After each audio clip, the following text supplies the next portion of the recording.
السلام علیکم۔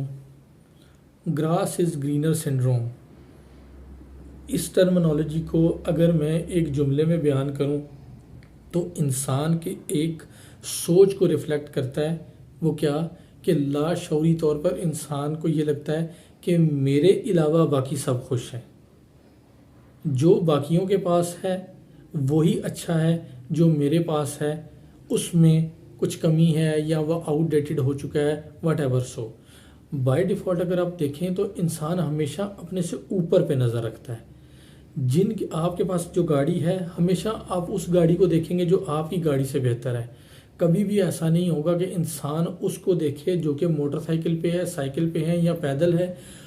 ہم اگر گاڑی میں بیٹھ کر اپنی روڈ سے گزر رہے ہیں تو وہ لوگ جو سٹاپس پر کھڑے پچھلے 10 منٹ 20 منٹ سے گاڑی کا انتظار کر رہے ہیں اس پہ نظر نہیں جائے گی، بلکہ ساتھ والی جانے والی لین میں جو بڑی گاڑی جا رہی ہے اس پہ ہماری نظر ہوگی۔ سنڈروم کس چیز کو کہتے ہیں کہ بہت ساری علامات مل کر ایک بگاڑ کو پیدا کر دیں۔ اس کا جو مطلب اس وقت بیان کیا جا رہا ہے وہ ایک ہمارے بیہیویئر کی ایک نیگیٹو ٹینڈنسی کو بیان کر رہا ہے۔ یہ سنڈروم مینز کہ بہت سارے سمپٹم مل کر ایک بگاڑ پیدا کر دیں، ٹھیک۔ اب گراس از گرین مینز کہ جو فینس کے اس طرف نظر آ رہا ہے نا وہ گرین ہی ہوگا، یعنی کہ دوسرے کے پاس جو نعمت ہے وہ اچھی ہی ہوگی۔ تو جس وقت آپ اس ٹینڈنسی میں انگیج ہوں اور انوالو ہوں تو کیا ہوگا، اس کا جو بائی پروڈکٹ ہوتی ہے وہ ناشکری ہوتی ہے۔ نبی صلی اللہ علیہ وسلم نے فرمایا، مفہوم ہے کہ 2 لالچی ایسے ہیں جن کا پیٹ کبھی نہیں بھر سکتا، ایک مال و دولت کا لالچی اور ایک علم کا لالچی۔ اب دیکھیں یہاں پر دونوں سٹریمز بیان ہو رہی ہیں، پازیٹیو بھی اور نیگیٹو بھی۔ علم کی لت جس بندے کو لگ جائے نا وہ بندہ کبھی بھی سیر نہیں ہو سکتا۔ اور دنیا کی لالچ یہ آج آپ کے سامنے ہے۔ ہوتا کیا ہے، جس وقت ہم ضرورت کی حد سے باہر قدم رکھتے ہیں تو ادھر سے لالچ کا زون شروع ہوتا ہے، اور لالچ کا جو زون ہوتا ہے اس میں پھر آگے ہوا، حرص اور صرف انسان کی نظر اپنی ذات پر رہتی ہے اور وہ کنٹینیوسلی کس چیز میں انگیج رہتا ہے۔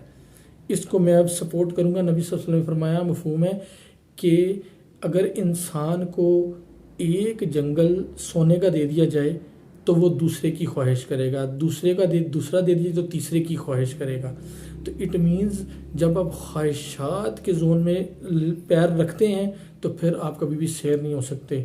اسی طرح قرآن پاک کی سورت التکاثر میں لکھا ہوا ہے کہ آپ کو جو آپ کی خواہشات کی جو ہے نا ڈیزائر آف ایبنڈنس، کہ خواہشات میں آگے بڑھتے جانا، یہ آپ کو غفلت میں ڈال دیتی ہے اور اس کا پیٹ صرف قبر کی مٹی بھر سکتی ہے۔ تو اللہ تعالیٰ کیا فرماتے ہیں، مفہوم ہے کہ تم میں جو نعمت میں نے دی اس کا تم شکر ادا کرو گے تو وہ ملٹی پلائی ہوگی، اگر نہیں کرو گے تو میرا عذاب بڑا سخت ہے۔ تو ہمیشہ ہمیں چاہیے کہ کبھی کیوں کہا گیا کہ آپ ہاسپٹل میں چکر لگائیں، قبرستان میں چکر لگائیں، ایسے لوگوں کو دیکھیں جو کہ آپ سے نیچے ہیں تاکہ آپ کے اندر شکر گزاری کا جذبہ پیدا ہو، کیونکہ جو گھمنڈ، انانیت، ناشکری ہے یہ شیطان کے اعمال میں سے عمل ہے۔ تو یہ ہمیں اللہ تعالیٰ سے دور کرتا ہے۔ جب بھی ہم اللہ تعالیٰ کی اس رحمت سے دور ہوں گے تو یقیناً پھر کیا ہوگا، ہمیں شیطان کا نوالا بننا پڑے گا، اور شیطان کا زون ایسا ہے کہ وہ پھر ایک وشیس سرکل چلتا رہتا ہے، ایک لالچ کے بعد دوسری کے بعد تیسری۔ اور آج ہم جو معاشرے میں سب سے بڑا مسئلہ فیس کر رہے ہیں وہ اسی چیز کا ہے کہ ہر انسان انڈیویجولی صرف اپنے بارے میں سوچ رہا ہے۔ تو ہمیں نبی صلی اللہ علیہ وسلم نے کیا فرمایا کہ تم مسلمان ہو، مسلمان کا بھائی ہے، اور ہر ایک کے بارے میں سوچے، کلیکٹیوزم کو پروموٹ کرنا۔ اپنا بہت زیادہ خیال رکھیے گا۔ السلام علیکم۔